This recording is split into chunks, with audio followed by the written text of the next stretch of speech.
Look at the sheer scale of the Indian subcontinent. We are dealing with vast geographical distances that hold incredibly diverse and rapidly shifting populations. This represents the Constitution's 7th schedule, a roadmap for legislative power, dividing authority into union, state, and concurrent lists. Within the state list is local government. For decades, this granted states exclusive control over how local administrations functioned. Without a federal mandate, local governance was left to state discretion. The result was a patchwork of irregular elections, inadequate funding, and weak democratic representation.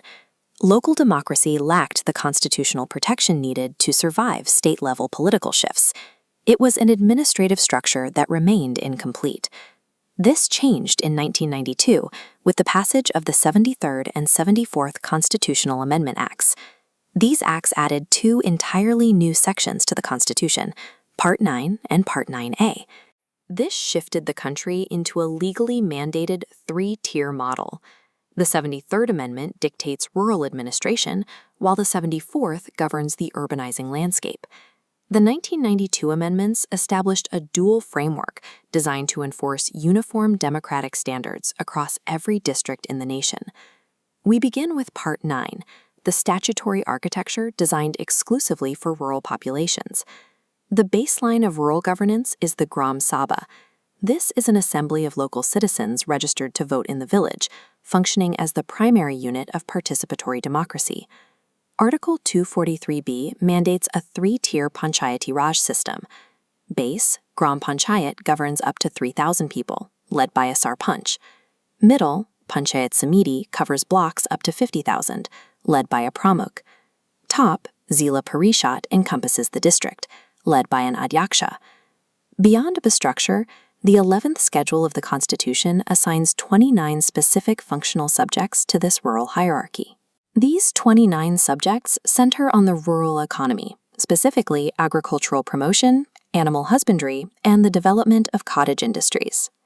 This blueprint relies on a vertical geography, scaling from village to block to district to drive agrarian development. Now consider Part 9A, the parallel architecture designed for India's urbanizing centers. Under Article 243Q, urban bodies are categorized horizontally based on their state of transition and population density. The first category is the Nagar Panchayat. It is designed for transitional areas of 10,000 to 25,000 people that are shifting from rural to urban.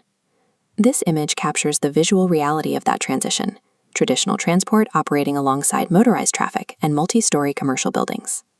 The second category is the Municipal Council, or Nagar Palika, which governs established smaller urban areas with populations up to 1 million. The final category is the Municipal Corporation, or Nagar Nigam.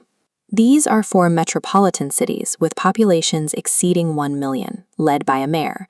These massive demographic centers require a different scale of administration and significant institutional weight. For these bodies, the 12th schedule assigns 18 distinct functional subjects. Unlike the rural list, these subjects emphasize complex civic infrastructure, urban planning, land use regulation, and solid waste management.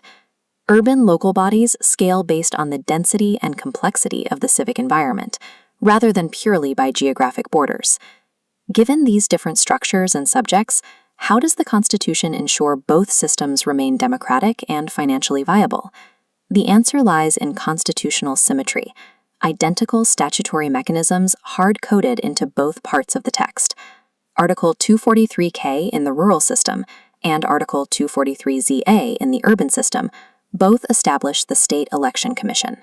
These articles remove election timing from the control of state legislatures, mandating an independent commission and a strict 5-year tenure for all local bodies.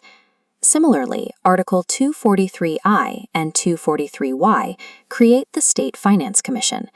This commission guarantees structural revenue sharing and grants and aid, preventing local governments from being financially starved by the state. Finally, Article 243D and 243T mandate the reservation of seats.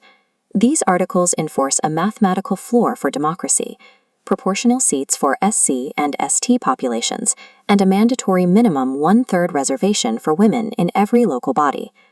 While a sarpanch and a mayor have different daily duties, their authority, funding, and democratic legitimacy run on the exact same constitutional engine. This raises a final problem. A single geographic district often contains both expanding urban municipalities and rural panchayats. How do they coordinate?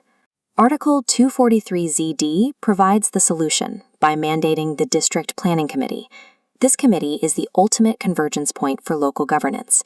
It legally requires the agricultural data of the 11th schedule to merge with the civic infrastructure data of the 12th schedule. This forced integration creates a single, cohesive developmental roadmap for the entire district.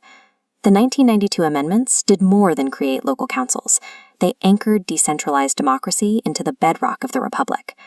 The true brilliance of Parts 9th and 9th-A is their dual architecture, a framework that allows for immense local variation while maintaining a unified, structurally sound federal democracy.